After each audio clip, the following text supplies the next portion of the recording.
अस्सलाम वालेकुम।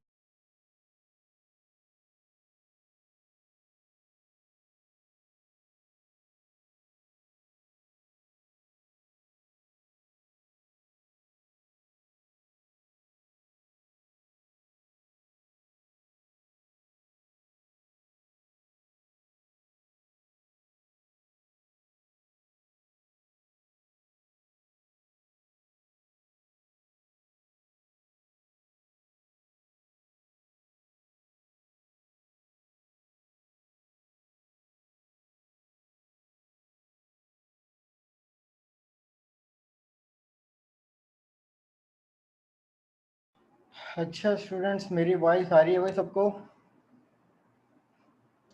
Yes sir, आ रही है। ठीक है जनाब।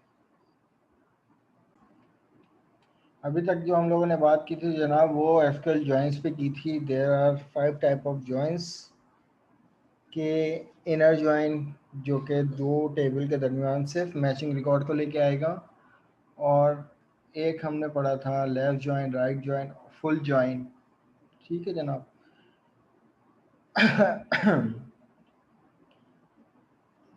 तो अब एमवीसी पे आते हैं। एमवीसी में सबसे पहले तो प्रोजेक्ट क्रिएट कर लेते हैं।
जनाब कौन बताएगा एक सवाल का जवाब?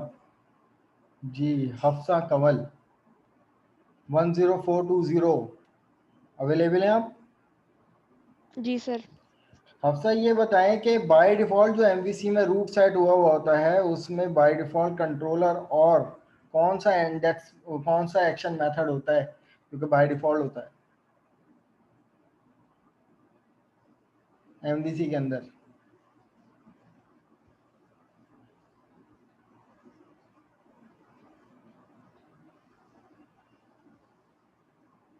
जी हफ्सा।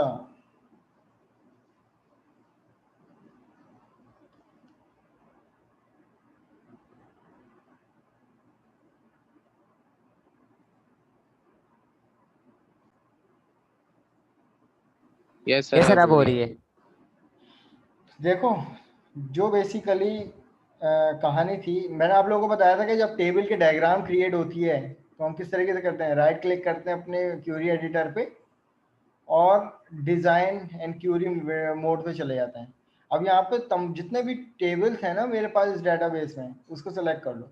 अब ज्वाइंस हम लोग किन टेबल्स पे लगा रहे थे जनाब? ज्वाइंस जो है वो हम इन टेबल्स पे लगा रहे थे। मैंने इसको सेलेक्ट किया और इसको सेलेक्ट किया, मैंने पहले ऐड करवा दिया। अब मुझे इन दो टेबल को मैंने सबसे पहले ऐड करवाना है, देन उसके बाद ज्वाइनिंग करनी है। अब देखो, बाय डिफॉल्ट ये क्या कर रहा है, inner join. By default inner join, क्योंकि रिलेशनशिप भी बना हुआ है। अब जनाब मुझे इनके दरमियान ज्वाइन की क्यूरी भी, जो जो मैं कॉलम सेलेक्ट करता रहूंगा ये ज्वाइन की क्यूरी बनाता रहेगा। अब फॉर एग्जांपल डिपार्टमेंट, मुझे डिस्प्ले क्या करवाने हैं? स्टूडेंट की आईडी, स्टूडेंट का नाम, स्टूडेंट की सैलरी। तो देखो क्यूरी बनती जा रही है। सेलेक्ट कर दो स्टूडेंट की आईडी, स्टूडेंट का नाम, स्टूडेंट की सैलरी। ठीक है। फ्रॉम के बाद मैं यहाँ पर लिखूंगा फ्रॉम, मेरे पास डिपार्टमेंट और इनर ज्वाइन किससे हो रहा है? स्टूडेंट से। तो मैं यहाँ पर लिखूंगा ये भी, मुझे डिपार्टमेंट का नेम भी चाहिए। तो यहाँ पे देखिएगा select student ID, student name, salary और डिपार्टमेंट का नाम। तो ये student dot salary, student dot name, student name dot student ID, ये सब किसके एट्रीब्यूट हैं? स्टूडेंट के। और डिपार्टमेंट डॉट नेम, एक चेक मैंने इस पे भी लगाया हुआ है, तो इसने क्या कर दिया? इनर ज्वाइन किसके रिस्पेक्ट से? इन दोनों के रिस्पेक्ट से। लेकिन ये डिजाइन व्यू से आप डिपार्टमेंट तब की करोगे आईडी। जब डिजाइन व्यू से आप जब यहाँ पर खुद ही इनर ज्वाइन आएगा जब रिलेशनशिप होंगे।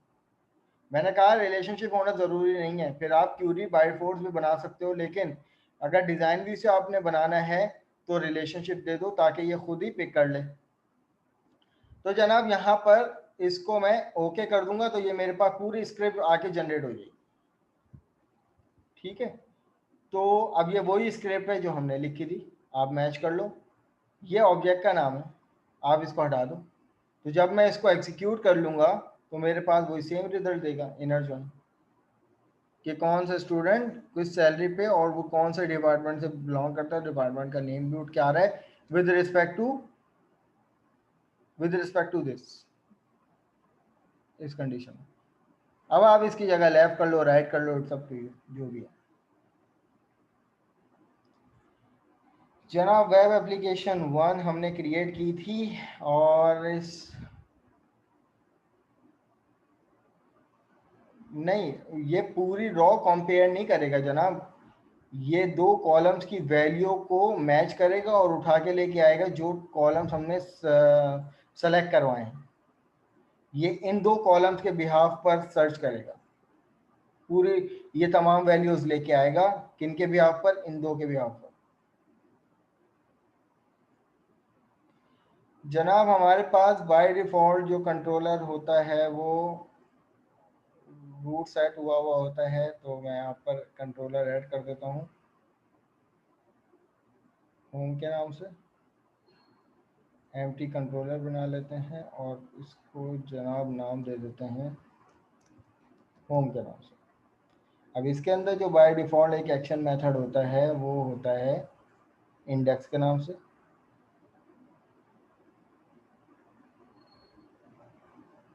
जी जनाब, प्राइमरी की और फॉरेन की ना भी हो तो हमारे पास इनर ज्वाइन 100% चलेगा और कॉलम की वैल्यू आपस में मैच करते हुए चलेगा। इनर ज्वाइन में कहीं भी ऐसी शर्त नहीं है कि आप प्राइमरी फॉरेन की का कांस्टेंट लगा लो, सही है, बस कॉलम की वैल्यू मैच करता हुआ ज्वाइन करेगा। अब जनाब इसमें एक अदद व्यू अटैच कर लेते हैं। हर एक्शन मेथड कोई ना कोई व्यू भी अटैच जनरेट करता है, रिटर्न करता है, तो मैं यहाँ पर एक व्यू जनरेट कर देता हूँ विदाउट एनी यूजिंग टेम्पलेट और इंडेक्स के नाम से मेरा व्यू क्रिएट हो गया।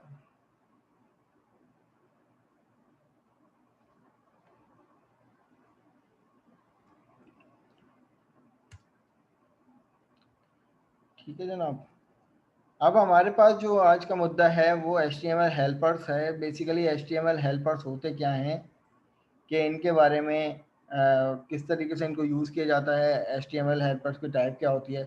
जनाब HTML हेल्पर्स जो हैं वो हमारे पास एक मेथड्स होते हैं, मेथड्स के तौर पर चलते हैं और जो कि रिटर्न करते हैं HTML स्ट्रिंग। यानी HTML helpers always implement in views, सही है, ये हमेशा जो है वो व्यूज़ में क्रिएट किए जाते हैं HTML हेल्पर, चाहे जितने भी किस्म के हों, लेकिन इनकी इम्प्लीमेंटेशन व्यूज़ पर होती है और ये रिटर्न करते हैं प्योर HTML। अब HTML हेल्पर जो है यहाँ पर कह रहे हैं कि रिटर्न HTML स्ट्रिंग और this are the use on the views. In simple term, this is a C# method which is used to return HTML. अब जनाब ये होते C# मेथड है लेकिन ये रिटर्न करते हैं हमें HTML। इसकी एग्जांपल में मैं भी करवाता हूँ आप लोगों को। Using HTML helper you can render the text box text area image. अब HTML को हेल्पर्स को यूज करते हुए आप लोग क्या क्या रेंडर कर सकते हो, आप अपने व्यू पे टेक्स्ट बॉक्स बना सकते हो, टेक्स्ट एरिया बना सकते हो, इमेजेस वगैरह रिटर्न करवा सकते हो, इट्स अप टू यू। क्योंकि मैं फिर बात कर रहा हूँ कि मैंने आप लोगों को बताया था कि व्यू इंजन का क्या काम होता है। व्यू इंजन आपके CSS/HTML को प्योर HTML बनाकर रेंडर करता है। तो HTML हेल्पर्स हम एक C# मेथड अपने व्यूज में बनाते हैं, लेकिन जब हम रेंडर करते हैं अपने पेज को तो वो HTML helper pure HTML tax में हमें डिस्प्ले करके देता है। जैसे कि PHP के बारे में अगर इन हो कि PHP की कोडिंग कहीं नजर नहीं आती आपको, फिर आपको ब्राउजर पे जो कुछ दिखेगा वो आपका प्योर HTML होगा। इसी तरीके से C# की कोडिंग आपको कहीं भी ब्राउजर के इंस्पेक्ट पे नजर नहीं आएगी, वो हमेशा आपको दिखेगी तो HTML के फॉर्मेट में दिखेगी। अब जनाब हमारे पास we can create the custom, हम अपने भी HTML हेल्पर जो है वो क्रिएट कर सकते हैं, कस्टम हेल्पर्स। और ये वाला जो पॉइंट है ये सबसे इम्पोर्टेंट है कि यूजिंग HTML हेल्पर्स व्यू आगे आने वाली लैब्स में मैं आप लोगों को, बल्कि मैं आप लोगों से शायद आज एक वीडियो शेयर करूंगा, क्योंकि उसमें क्या है कि भाई मैंने मॉडल में कुछ प्रॉपर्टीज एक क्लास बनाई, उसमें जितनी भी प्रॉपर्टी सेट की तो HTML हेल्पर्स ने खुद ही उन प्रॉपर्टीज को रीड करते हुए फॉर्म क्रिएट कर दिया, खुद ही क्रिएट कर दिया। तो यहाँ पर HTML हेल्पर्स के बारे में क्या कह रहे हैं कि using HTML helpers a view can show the model property, model के अंदर जो भी प्रॉपर्टी होंगी, and generate the HTML as per type of property, और जिस टाइप की प्रॉपर्टीज होंगी उन टाइप को की प्रॉपर्टीज को मॉडल क्लास से रीड करते हुए HTML क्या करेगा, खुद ही HTML जनरेट कर देगा। उनके HTML क्या करेंगे, हेल्पर्स क्या करेंगे, उस मॉडल क्लास की प्रॉपर्टीज को रीड करते हुए, उनकी टाइप्स को रीड करते हुए खुद ही कंट्रोल जो है वो बना देंगे जिस टाइप की प्रॉपर्टीज होगी। ये उसमें बड़ी ज़बरदस्त वीडियो मैं आप लोगों से शेयर करूंगा, उसमें से काफ़ी चीज़ें आप लोगों को क्लियर हो जाएंगी। जनाब HTML हेल्पर्स की टाइप्स क्या होती हैं, जो सबसे पहले हम लोग इम्प्लीमेंट करने जा रहे हैं वो है इनलाइन HTML। इनलाइन HTML के बारे में यहाँ पे कहा हुआ है कि भाई ये इनलाइन HTML हेल्पर्स जो हैं वो हमेशा स्पेसिफिक व्यू पे क्रिएट किए जाते हैं। ऐसा नहीं है कि अगर मैंने एक व्यू पे बनाया तो मैं किसी और व्यू पे भी उसको इम्प्लीमेंट करवा लूँ, नहीं, ये शर्त है। ये इनलाइन जो हमारे पास इनलाइन HTML हेल्पर्स की शर्त है कि ये हमेशा एक सिंगल व्यू पे चलते हैं। लिखा हुआ है ना, this are created on the single view and used on the same page. उसी सिंगल व्यू पे क्रिएट किए जाते हैं और उसी सिंगल व्यू पर जो है वो रेंडर होता है। Inline HTML helpers can be create using HTML।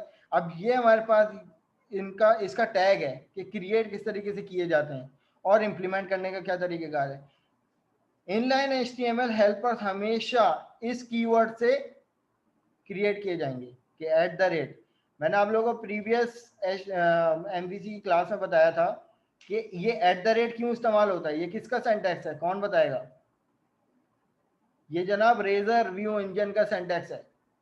और रेजर व्यू इंजन क्या होता है, जिसमें हम लोग C# की कोडिंग करते हैं अपने HTML में, तो वो @ के कीवर्ड से स्टार्ट होता है। तो ये हमारे पास रेजर व्यू इंजन की सिंटैक्स है। और हेल्पर्स बनाने के लिए आप हेल्पर्स का कीवर्ड लिखते हो और उसके बाद आप यहाँ पर यूजर डिफाइंड HTML हेल्पर बनाते हो जो कि इनलाइन होगा।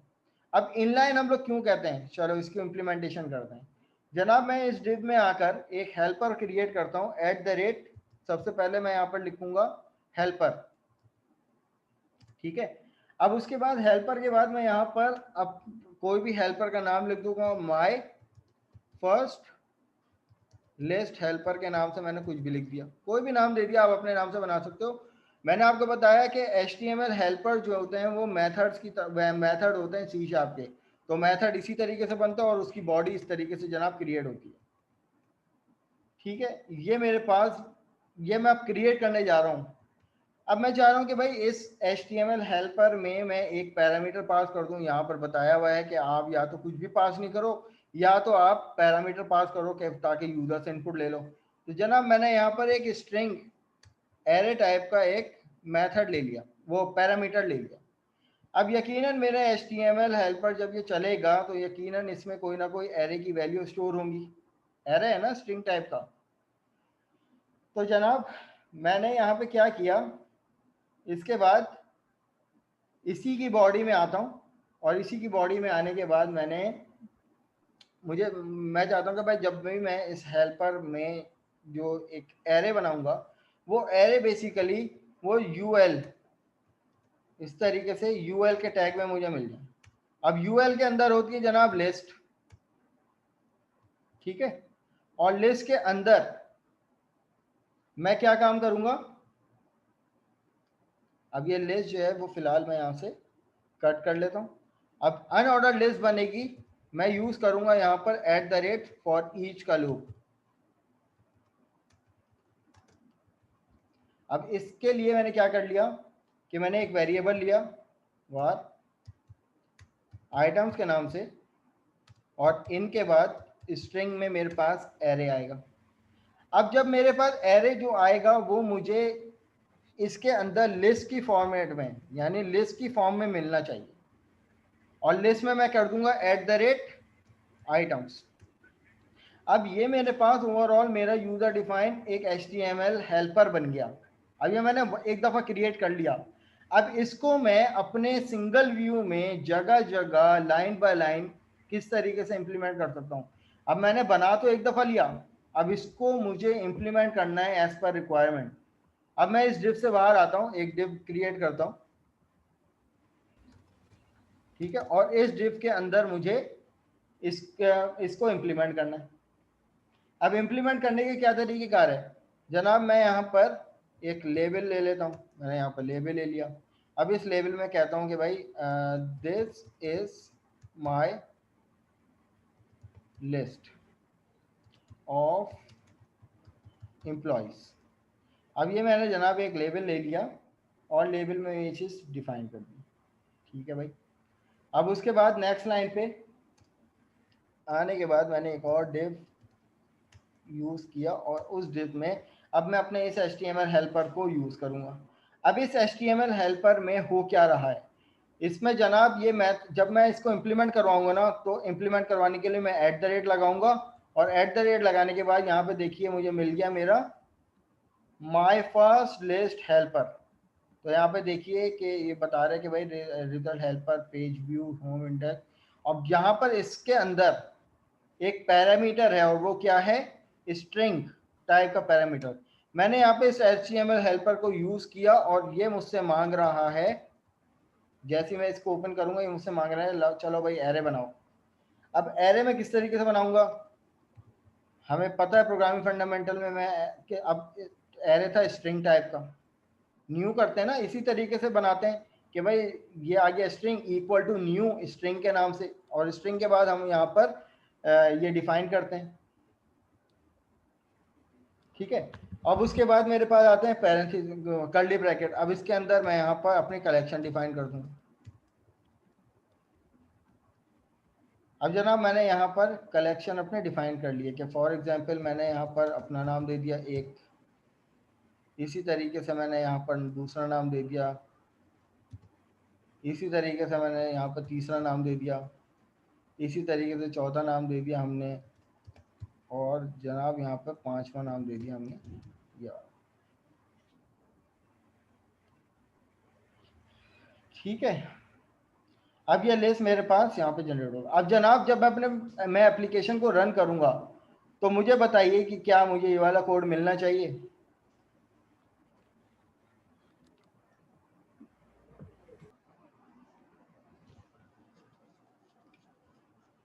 तो सबसे पहले आउटपुट देख लेते हैं।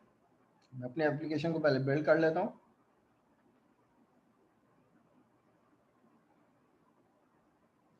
ठीक है, अब यहाँ पर अपनी एप्लीकेशन को रन कर लेते हैं।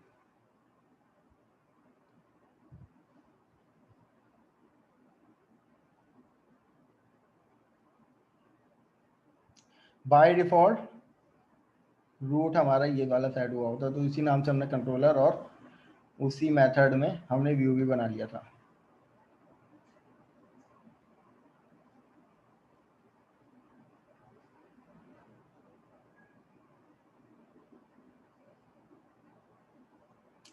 जनाब यहाँ पे हमें क्या मिल रहा है, हमारे पेज को दोबारा से देख लीजिए। हमारे पेज एक्चुअल में व्यू है क्या हमारा जनाब व्यू ये है कि सिंपल हेड है, और बॉडी सेक्शन में हमने एक HTML हेल्पर बनाया है, लेकिन उसको इम्प्लीमेंट किया है हमने इस तरीके से इम्प्लीमेंट किया, जब हमने लेबल लगाया और हमने अपने मर्जी से कहीं भी इसको एक्सेस करवा सकते हैं इतने नंबर ऑफ टाइम्स।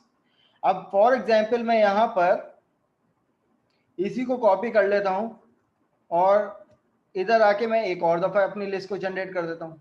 अब मैं यहाँ पर लिस्ट लेता हूँ इससे पहले मैंने यहाँ से लेबल उठाया और यहाँ पर इस लेबल को लगा दिया। अब मैं कहता हूँ कि भाई मेरे पास यहाँ पर जो लिस्ट होनी चाहिए, this is my list of students, या this is my list of programming languages. अब यहाँ पर आप अपने स्ट्रिंग को डिफाइन कर लें कि फॉर सपोज सी शार्प, यहाँ पर इसको डिफाइन कर लें पाइथन। इसी तरीके से जनाब इसको डिफाइन कर लेते हैं F sharp, C plus plus, और ये आ जाएगी हमारे पास जावा। राइट। अब स्ट्रक्चर आप अपनी मर्जी से कर सकते हैं। आप इसको लेबल दे दिया, आप इसको हेडिंग दे दो या कुछ भी। अब बताने का मतलब ये है कि हमने एक मेथड बनाया, ये इनलाइन एचटीएमएल हेल्पर है, जो कि इनलाइन का मतलब है ये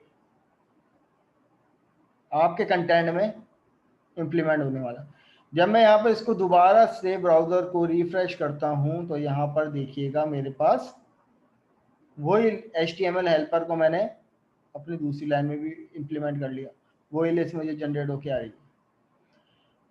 मैं अगर इसके इंस्पेक्ट पे चले जाता हूँ, कहीं भी मुझे वो वाला कोड नहीं मिलेगा जो मैंने अपने एचटीएमएल बनाया, एचटीएमएल हेल्पर बनाया।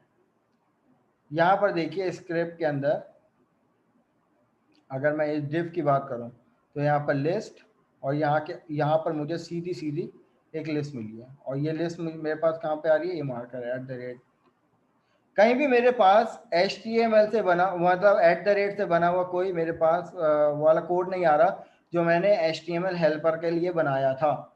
इस डिफ के अंदर बनाया था ना, वो तो मुझे कहीं नजर नहीं आ रहा। ठीक है, तो ये बात हमें समझ में आती है कि भाई HTML हेल्पर जो है वो एक C# मेथड होते हैं जो कि इम्प्लीमेंट होते हैं। जब हम उसको इम्प्लीमेंट करते हैं, जब रेंडर करते हैं, तो वो हमें प्योर HTML बना के देते हैं। क्लास जरूरी नहीं है, कहीं ये तो हम लोग सोचो कि भाई MVC में HTML हेल्पर से ही हम अपने ऑब्जेक्ट्स को बनाएंगे, ये जरूरी नहीं है। HTML हेल्पर जब हमें कुछ एफिशिएंसी ऐसी प्रोवाइड करके देता है, कुछ शॉर्टकट की हमें प्रोवाइड करके देता है कि हम सिर्फ HTML हेल्पर यूज करें, वो बना बनाया पूरा HTML कोड हमें जनरेट कर दे। बट आप डायरेक्ट भी अपने व्यूज में बने बनाए HTML टैग को इम्प्लीमेंट कर सकते हैं, ये कोई कैद नहीं है। अब इसी को अगर मैं जरा मॉडिफाई करूं, मुझे स्टॉप करने की वैसे जरूरत नहीं थी क्योंकि मैं व्यू पे काम कर रहा हूं, मुझे व्यू पे मॉडिफिकेशन करनी है। अब मैं ये चाह रहा हूं कि भाई मेरी जो ये वाली लिस्ट है, जो जनाब मेरे पास ये है, मैं इसमें आता हूं और एक कंडीशन देता हूं कि इफ। अब जनाब मैंने इस इफ के अंदर @ क्यों नहीं लगाया, जबकि ये भी तो C# का पार्ट है। तो हमेशा याद रखिएगा कि आप जिस ब्लॉक को स्टार्ट करते हो @ से, और जब तक कि उसमें कोई HTML का कंट्रोल नहीं आ जाता, और अगर इसके बाद आपको दोबारा से C# का ही कोई ब्लॉक बनाना है, तो आपको यहाँ पर @ लगाने की जरूरत नहीं, ये एरर देगा। क्यों? क्योंकि आप इसके बाद इसी ब्लॉक में अभी हो। अब मैंने फॉर ईच के बाद क्यों लगाया था @ वो इसलिए लगाया था क्योंकि इससे पहले HTML का टैग इस्तेमाल हो चुका था।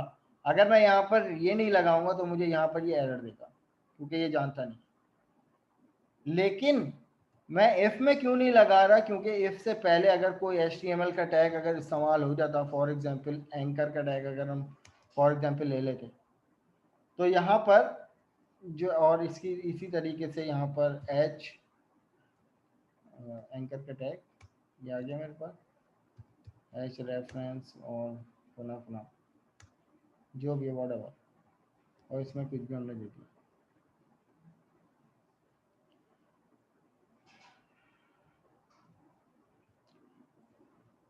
तो अब यहाँ पे एक कंडीशन जनाब क्या देते हैं कि अगर मेरे पास जो मेरा स्ट्रिंग है, एरे है, उसकी लेंथ, स्ट्रिंग डॉट लेंथ अगर वो 0 के बराबर है, तो मुझे यहाँ पर लेबल में मिल जाए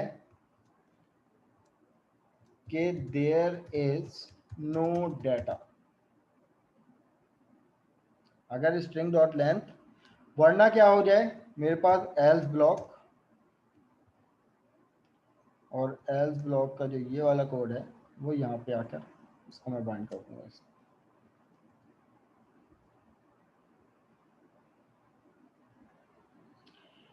ठीक है जनाब, अगर मैं फॉर एग्जांपल अपना एक HTML यहाँ पर यूज करता हूँ इस तरीके से, और इस को मैं यहाँ पर ब्लैंक कर देता हूँ,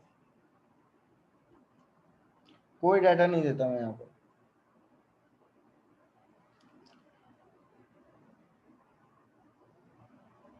तो जनाब मुझे बताइए कि क्या मुझे यहाँ पे प्रिंट होके देना चाहिए इधर। मैं यहाँ पर इसको लेबल भी दे देता हूँ, एम्प्टी, लिस्ट ऑफ एम्प्टी। तो इसको रन कर लेते हैं, देखते हैं क्या आउटपुट मिलता है।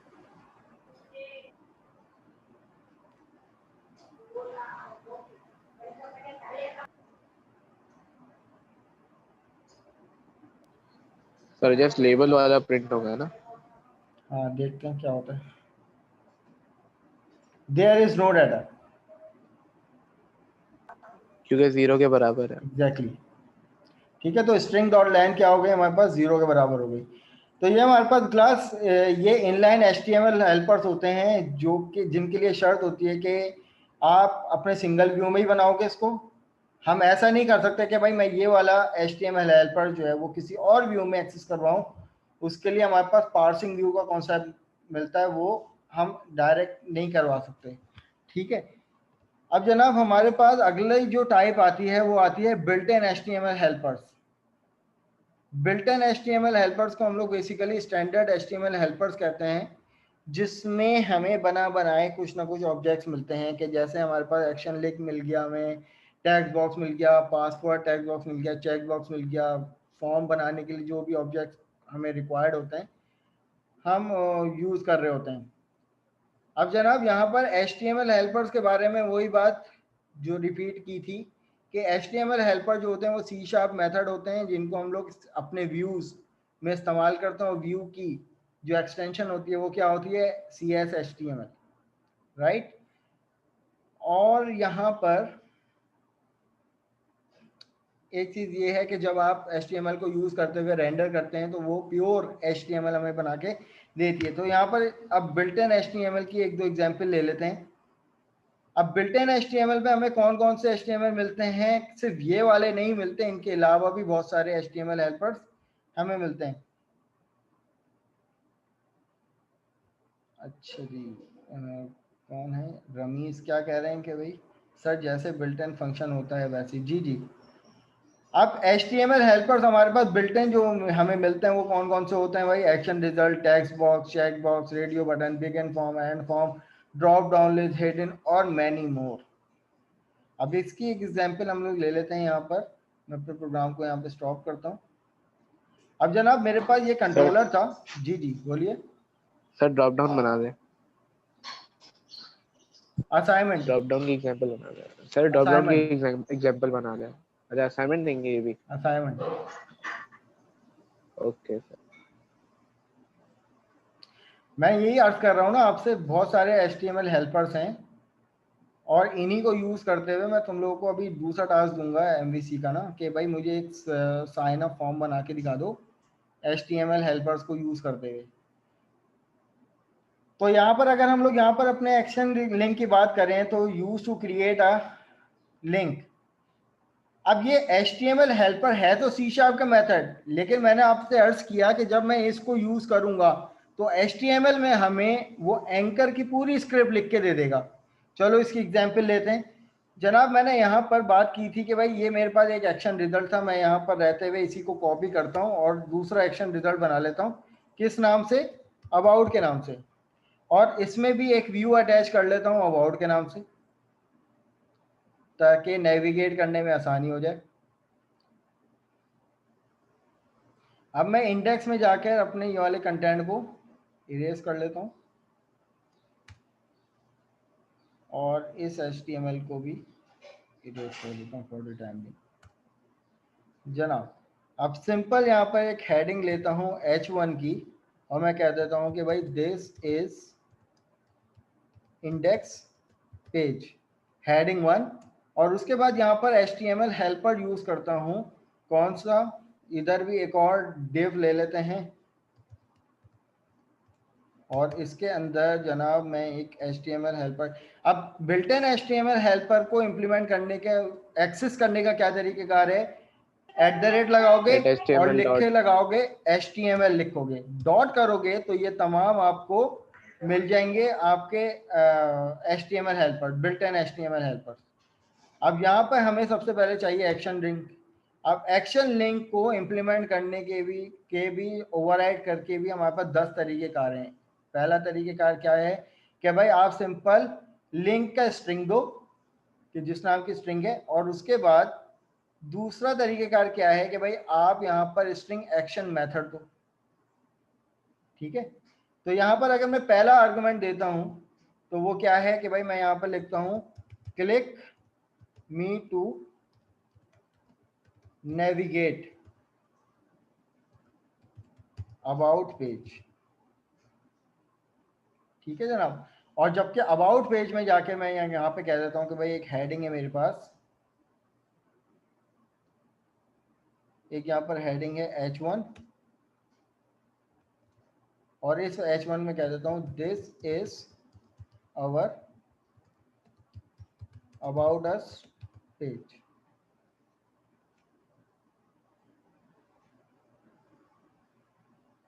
About us page. तो अब जनाब मैंने इधर जाकर एक एक्शन मेथड बनाया। ठीक है, ये मुझसे मांग रहा है लिंक, और कॉमा के बाद अब ये मुझसे मांग रहा है मुझे बताओ कि अब क्योंकि मैं एक ही कंट्रोल पर रहते हुए काम कर रहा हूँ ना, मेरे पास कंट्रोलर क्या है, होम है। अब मुझे होम के इस पेज से मुझे इस पेज पे नेविगेट करना है, तो यहाँ पर सिंपल मैं दूंगा स्ट्रिंग में कि भाई मुझे अबाउट अस के पेज पे ले जाओ। तो मैंने यहाँ पर जो बनाया था व्यू वो किस नाम से था, अबाउट के नाम से था, तो मैंने यहाँ पे कह दिया भाई मुझे अबाउट के पेज पे ले जाओ। तो अब यहाँ पर जब मैं इसको दोबारा से एग्जीक्यूट करता हूँ तो होम के इंडेक्स पेज में मुझे क्या मिलेगा। अच्छा जनाब, ये वाली मीटिंग हमारी लेस देन अ मिनट रह गई है, इसको बाद दोबारा ज्वाइन कर लेना आप लोग।